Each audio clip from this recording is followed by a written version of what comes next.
During World War II, a German prisoner of war named Rudiger was offered a cigarette by a fellow inmate.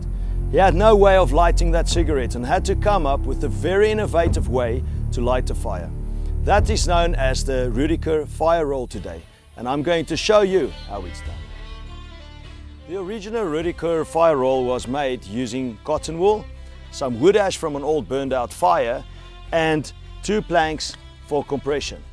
I've experimented with quite a lot of different things to put inside the cotton wool, and I've actually come up with a few ways to ignite fires. The easiest way to do that is to use potassium permanganate. So I'm going to show you guys this method first because it's an easy one to try at home and to get right. Yes, you take some cotton wool and open it up. You flatten it so that you at least get quite a nice surface to be able to roll your Rudiger fire roll. The roll will resemble a rolled up cigarette once it's finished.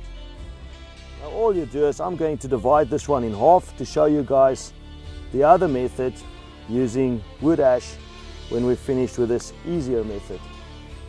Now potassium permanganate you can buy from any chemist and you can get it from the medicine departments. This is used for purifying water and it's also used for medicinal purposes. I'm going to take a little bit of potassium permanganate and just make a small little fine line at the end of the cotton wool. Next, you start to roll the cotton wool into a very tight little tube.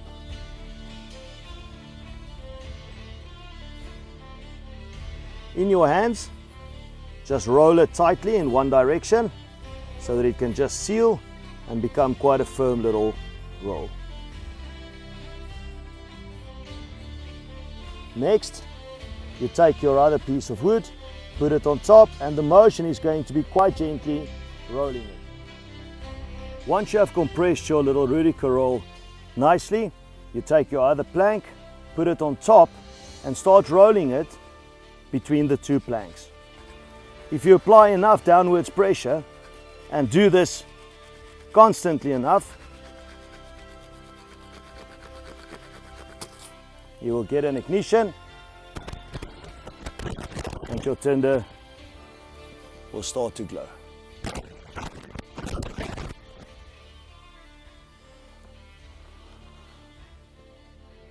Potassium permanganate is quite easy to light in the cotton wool because of the combustion properties of potassium.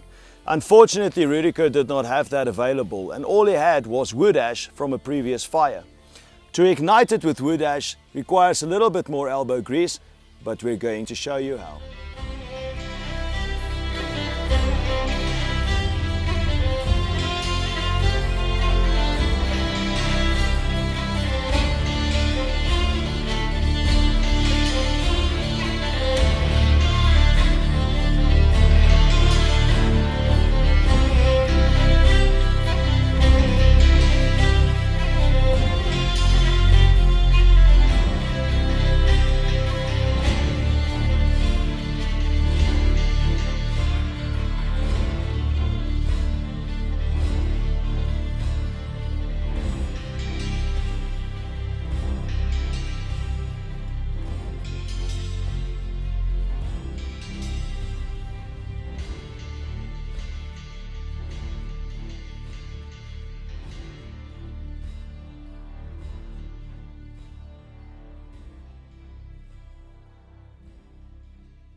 That must be one of the most amazing ways that I have ever lighted.